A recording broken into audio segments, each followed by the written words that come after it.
Bienvenidos a Kidsfluence 2012, primer evento que se realiza en la Argentina sobre tecnología, marketing, economía y tendencias relacionadas con los chicos. Bueno, hablar de los chicos es interesante, hablar de la educación de los chicos es un punto importante, que es de lo que voy a hablar. En realidad voy a hablar más que de la educación, del aprendizaje. El mundo, los seres humanos, evolucionamos y podríamos decir que tenemos 3 etapas de evolución. La primera etapa, que tardó millones de años, fue la evolución darwiniana. Digamos, la evolución motivada por la selección natural y esta herencia de los genes de aquellos que lograban sobrevivir, eran pasados a su descendencia. Esto, bueno, pasamos de los primeros homínidos hasta el Homo sapiens, hace más o menos unos 150.000 años. Pero hace unos 75.000 años, el hombre tuvo una explosión, empezó con una explosión cultural, transmitiendo algunos conocimientos que hicieron que esto, bueno, fuera evolucionando de una manera muy diferente a cómo evoluciona el hombre dentro del proceso darwiniano. Y esto, bueno, esta evolución cultural, de la que hoy todos formamos parte, está entrando a una última etapa, o no sé si última, pero una próxima etapa, que es la etapa del diseño intencional. Nosotros hoy, esta especie de la que formamos parte, puede efectivamente modificar seres vivos. Nosotros podemos, desde crear, a través de clonación entre distintas especies, cosa que estamos haciendo, otro tipo de animales, vegetales, y la evolución esta evolución intencional está haciendo que podamos modificar hasta algunas características genéticas en los seres humanos, y esto es el principio de esta nueva era. Esta nueva era requiere, obviamente, gente preparada y sociedades responsables para que puedan tomar las decisiones si estas cuestiones son correctas o no correctas. Esta generación de niños actuales va a tener que tomar decisiones que van a ser muy cruciales, tanto para la vida de ellos como para la vida del planeta.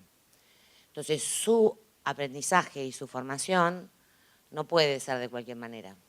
Tienen que interiorizarse en las ciencias, en las artes, para que puedan justamente formar parte de esta sociedad del conocimiento a la que estamos avanzando, pero que tiene estas características muy particulares.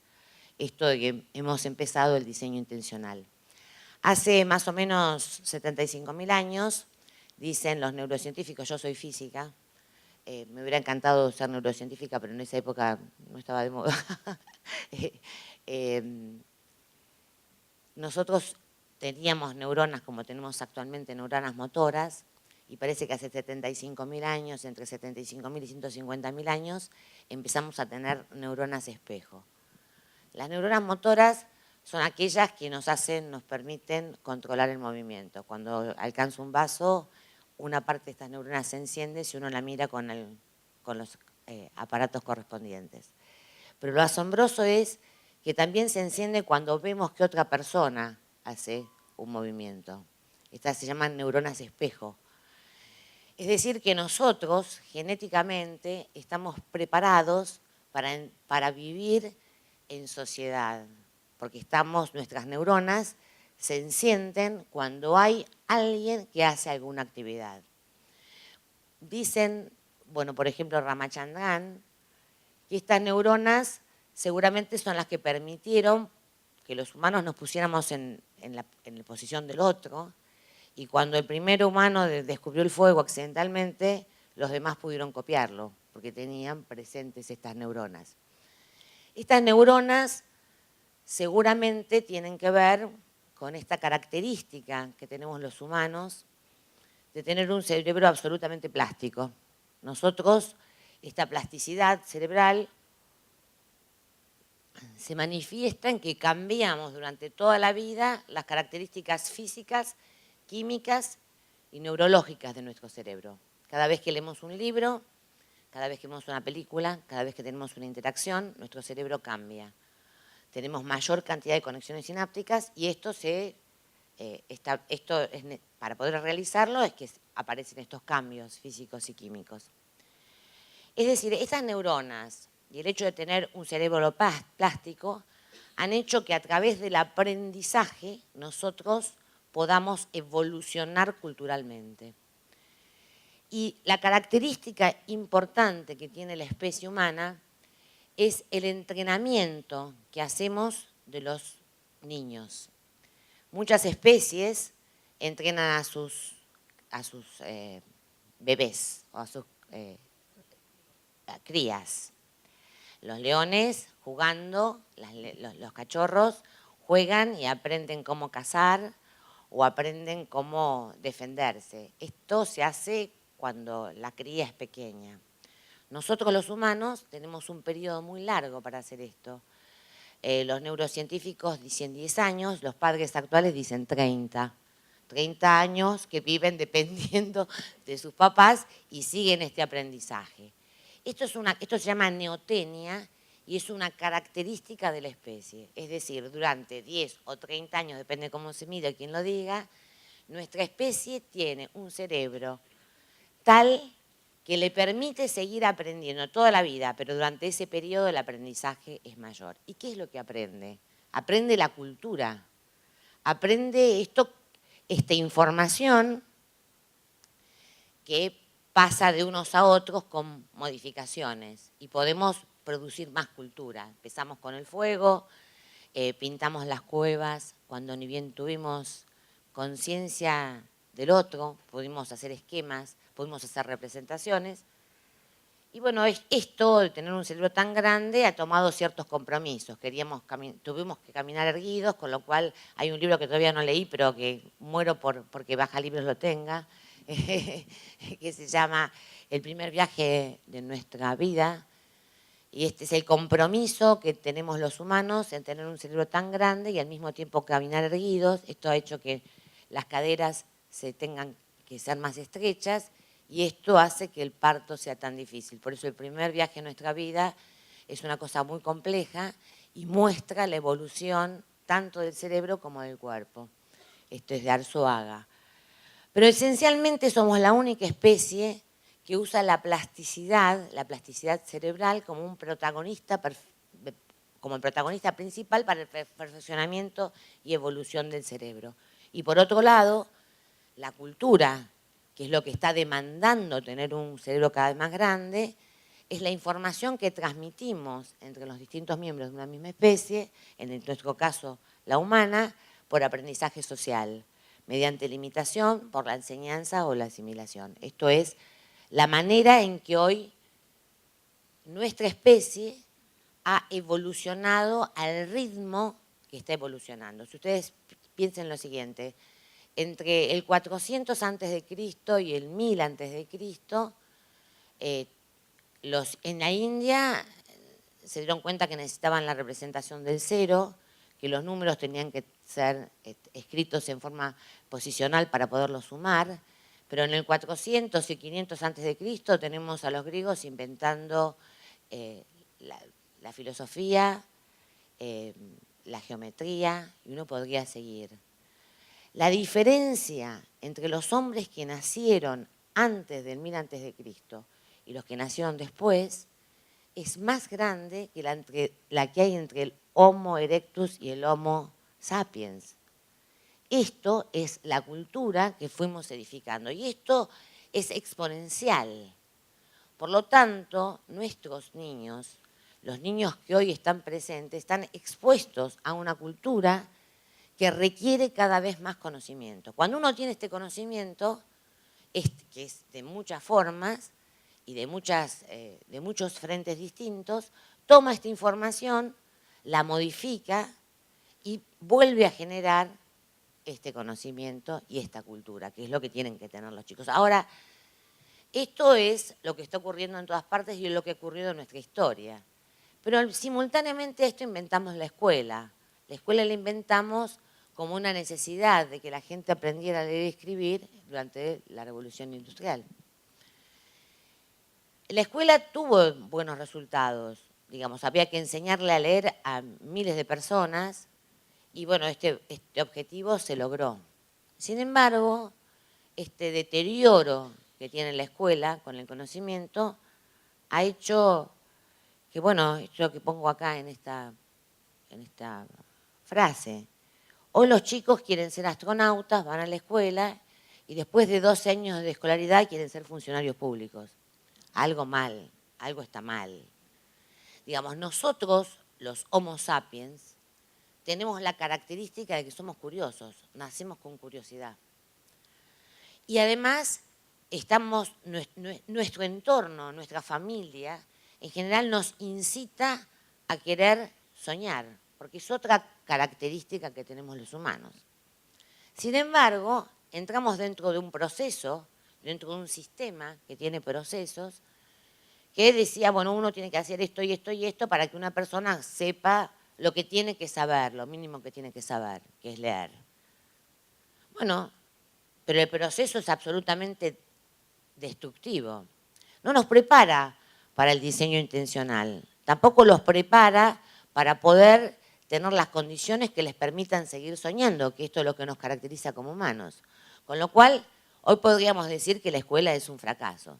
Si estos son nuestros resultados, la escuela es un fracaso. Pero esencialmente, el punto principal de la escuela era que la gente tenía que poder leer sus derechos. Entonces, los derechos de la Revolución Francesa y los derechos, bueno, los derechos humanos que teníamos que poder leer. Entonces había que construir una escuela que hiciera esencialmente esto.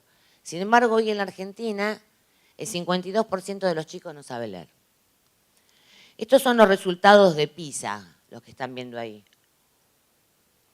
La primera columna, la que tiene el 11%, son los que sacan menos de 1. Después 1, 2, 3 y 4. La columna 1 y la columna 2, cuando uno la suma, dan 52%. Quiere decir que de 100 chicos que uno toma de 15 años, 52 de ellos no puede leer. En la Argentina, como nos gusta complicarnos la vida, o hacer otras interpretaciones, la mayor parte de la gente dice, no, nosotros somos re inteligentes. Esto es cierto, porque somos Homo sapiens. Pero lo que pasa con estos chicos es que estos chicos no entienden. Bueno, yo les quiero decir que para poder entender hay que leer a cierta velocidad. Si uno no lee a 135 palabras por minuto, es condición necesaria, no es suficiente, uno no entiende lo que lee. Claro, cuando yo fui a la escuela, que era igual de aburrida que la actual, pero bueno, había ciertas cosas que se lograban. Todos leíamos. O sea, decían bañuelos y yo tenía que seguir a la... Es la práctica de la lectura, es lo único que nos hace aprender a leer. Entonces, si uno piensa que la escuela, cuyo principal objetivo era que la gente leyera sus derechos y para esto necesitaba leer con fluidez, no lo está logrando, tenemos otro fracaso. Si a esto uno además le suma que la escuela es además una escuela que en vez de tener cada vez, distribuir el conocimiento de tal manera que llame a la igualdad, sino que al contrario, cada vez profundiza, porque justamente es absolutamente injusta en cuanto a la distribución del conocimiento, profundiza las diferencias, estamos como mostrando estos ratos que también son de PISA, donde muestran que la diferencia entre escuelas privadas y públicas en cuanto a la media del conocimiento es peor distribución tenemos en la Argentina que en Chile. Entonces, bueno, el tema es que los chicos tienen que ir a la escuela por una razón para mí importante, que es que los chicos tienen que estar en contacto con chicos. El conocimiento horizontal es muy importante, pero la escuela no está cumpliendo con enseñar aquello que es fundamental para nuestra vida en este estado, y es poder leer con fluidez para adquirir más conocimiento y poder elaborar el conocimiento. Las cifras de PISA, que como siempre nos gusta justificarnos en Argentina, uno puede escuchar las cosas que se dicen y entonces pareciera que no fueran tan graves. No son graves, son gravísimas. La educación en la Argentina es hoy un desastre y la escuela no cumple la función. Y esto lo tenemos que decir, porque nadie soluciona problemas que no reconoce. Si todos nos creemos que la educación es bárbara y que los chicos salen preparados para el mundo que van a tener que vivir, que es el del diseño intencional, y que el mundo no espera a los argentinos, el mundo sigue adelante, nosotros tenemos que demandar que nuestros chicos en la primaria salgan sabiendo leer y escribir.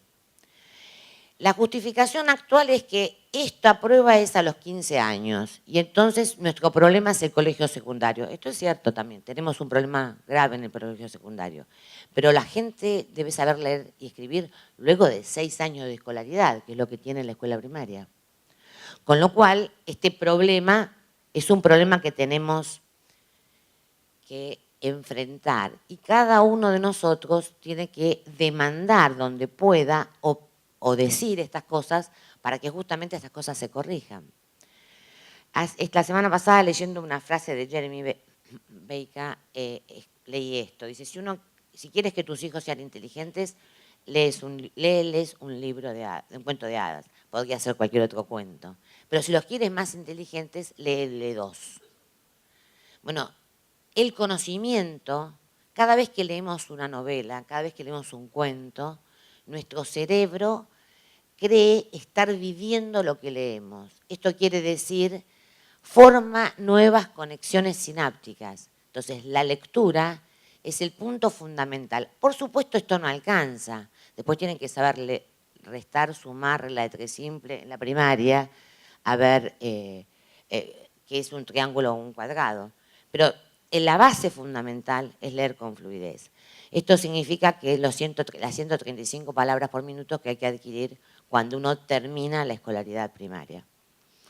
Hay otros problemas en la escuela.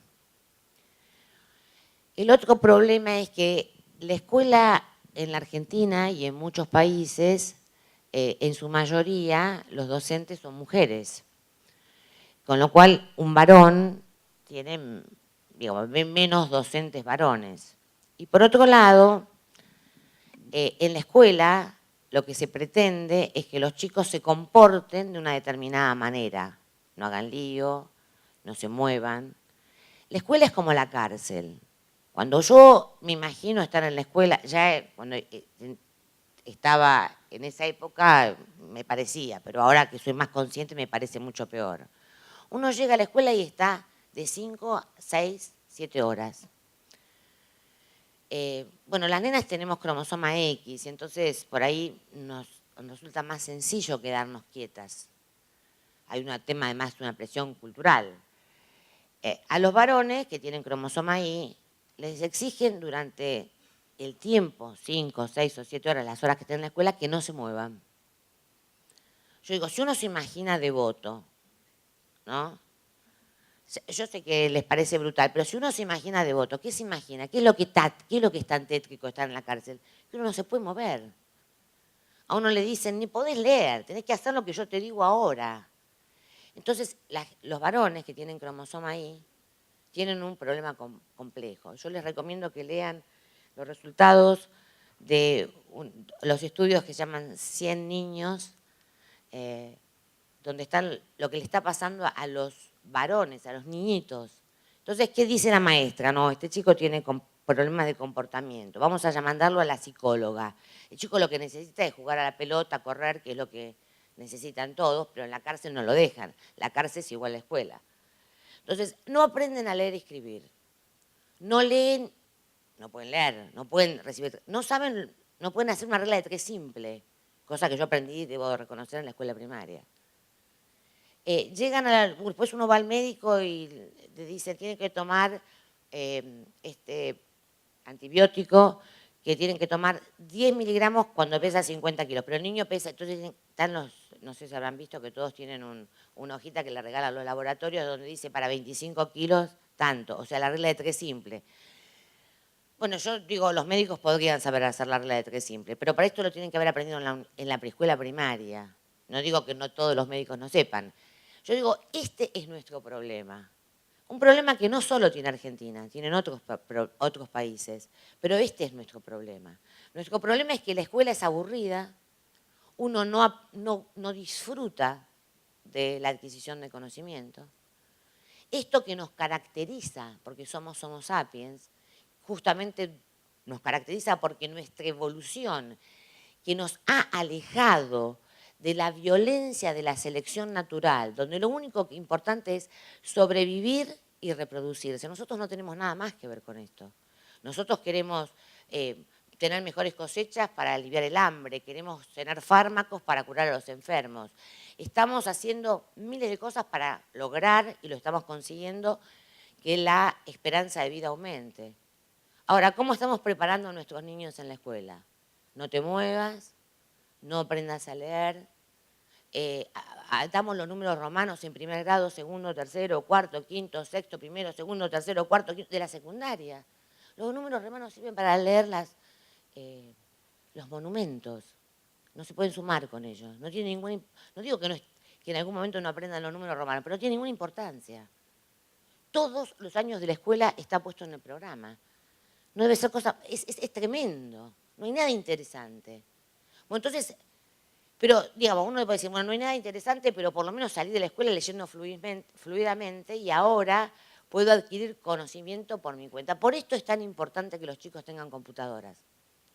Esta es la razón. Cuando un chico tiene computadora y tiene conectividad, lo que no aprende en la escuela lo puede aprender solo. Bueno, que les damos una alternativa.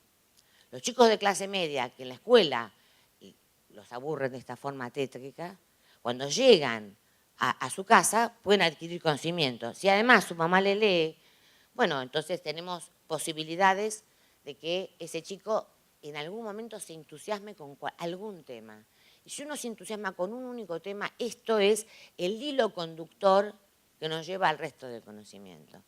Nosotros tenemos que tener sociedades que estén incluidas digitalmente. Esto significa que tengamos conectividad, que tengamos dispositivos y tengamos formación. Ya hoy empezó la guerra por el talento. En España, que producen, para darles uno de los millones de ejemplos, tan buenos médicos clínicos, los médicos españoles se van y en España tienen que tomar médicos que estudian en otras partes. Esto es la guerra por el talento. Esta guerra ya empezó. Nosotros tenemos que preguntarnos qué está haciendo la escuela para preparar a nuestros jóvenes para que puedan producir conocimiento para la sociedad que nosotros queremos. Una sociedad que mejore la calidad de vida de los que vivimos acá. Y esto es solo conocimiento. Y este conocimiento, para poder adquirirlo, se necesita leer y escribir. Entonces, tenemos que demandar que las cosas cambien para tener una mejor sociedad. Gracias.